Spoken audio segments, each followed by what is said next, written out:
Following Newcastle United's win at Southampton last weekend, and barring a major collapse from either of these teams, there are now just 6 clubs involved in the relegation battle at the bottom of the Premier League. Norwich, Bournemouth, Aston Villa, Watford, Brighton and West Ham United are the teams whose Premier League position is most under threat following the latest round of fixtures.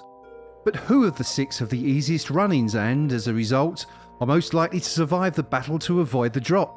And who do we think will be relegated to the Championship as a result? Listen on. The Canaries are in the deepest trouble of all, being as they are currently 6 points adrift of safety with just 9 fixtures remaining this season. Promoted from the second tier in 2019, Daniel Farke's side are tipped by most punters to suffer an ignominious and instant return to the Football League. The Norfolk-based side have won fewer league matches this season than any other Premier League club, with just 5 successes under their belt so far, only 2 of which have arrived since November, including a surprise 1-0 win against Champions League hopefuls Leicester City at the end of February. And although their run-in looks reasonable on paper, 3 of the remaining matches are against teams in the top half of the table, all of which places increased importance on the fixtures against 4 teams similarly fighting against relegation. These include the home match with West Ham at the end of April, plus Southampton, who are the gift that just keeps giving to struggling teams of late. Still, to stand a realistic chance of avoiding the drop, Norwich will probably need to win 5 of those 9, and even though 5 are scheduled to be played at Carrow Road, it's difficult to see where those 15 points can come from, given their current record.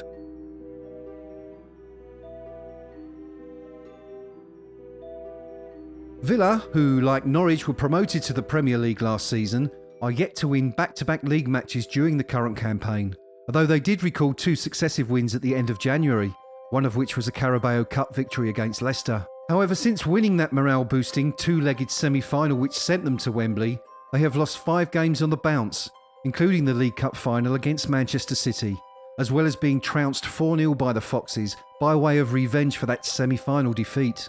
Momentum is not in their favour. To Villa's advantage is that they have a game in hand on all of their rivals, a home clash with Sheffield United.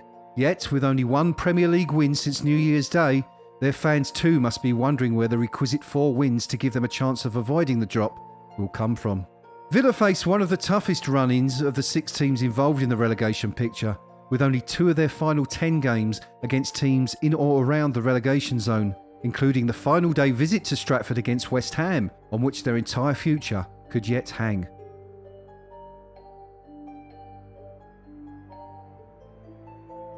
Despite playing in front of sub-12k crowds since taking the Cherries into the Premier League 5 years ago, Eddie Howe has continued to defy the odds, and there's no reason to believe he won't accomplish the same feat once again this season. The Dean Court-based side have endured a dreadful time with injuries, and Howe himself has cut a sorry figure at times during the current campaign, which has his team in the relegation zone at time of recording. But with plenty of experience of battling against the drop, Bournemouth have finished higher than 12th just once since being promoted to the top flight. They have the necessary experience within the camp to get themselves out of trouble once again. Bournemouth's fate will largely rest upon their home form, as their 4 remaining away games are unlikely to yield many points, if any at all. Yet the home matches are all potentially winnable and will be key to their survival and the opportunity to feature in the top flight for another season.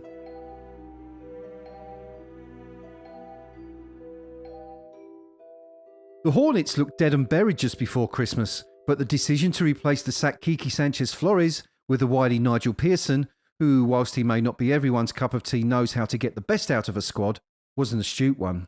Watford had just 1 Premier League win under their belt prior to the arrival of the former Leicester and Hull coach, but have picked up 5 more since, giving them a fighting chance of avoiding the drop and lifting them out of the relegation zone. 5 of Watford's 9 remaining fixtures will be played at Vicarage Road, which is just as well, as it's difficult to envisage them picking up points on their travels. Key to their survival will be the 3 home games against teams in the bottom half of the table. A failure to make the most of these could be curtains. With a little luck, Watford will have their survival sewn up by the end of April, which will be good news, if so, for West Ham and their chances of staying up.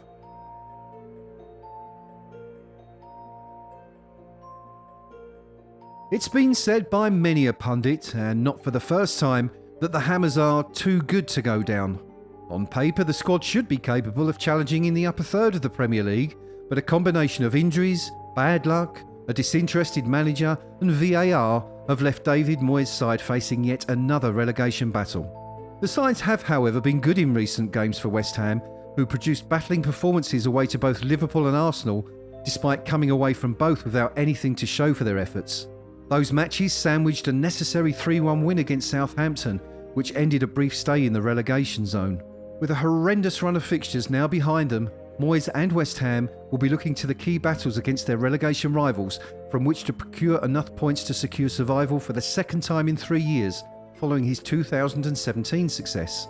But even with the benefit of claret and blue glasses, it's likely to go to the wire, with the final match of the season at home to Aston Villa, quite possibly requiring a win to guarantee another season in the top flight.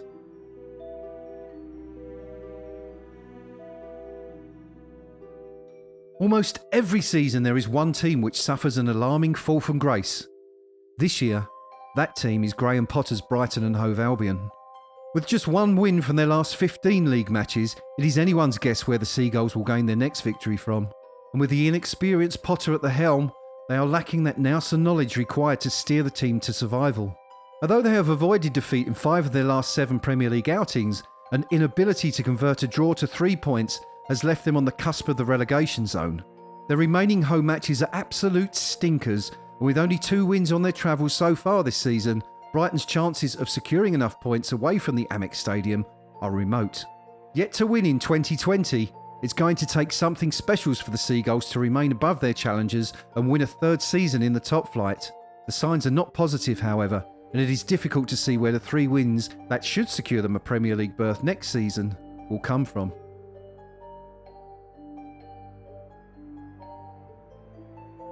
Which 3 clubs do you think will be relegated at the end of the season? Do you agree with us, or do you think otherwise?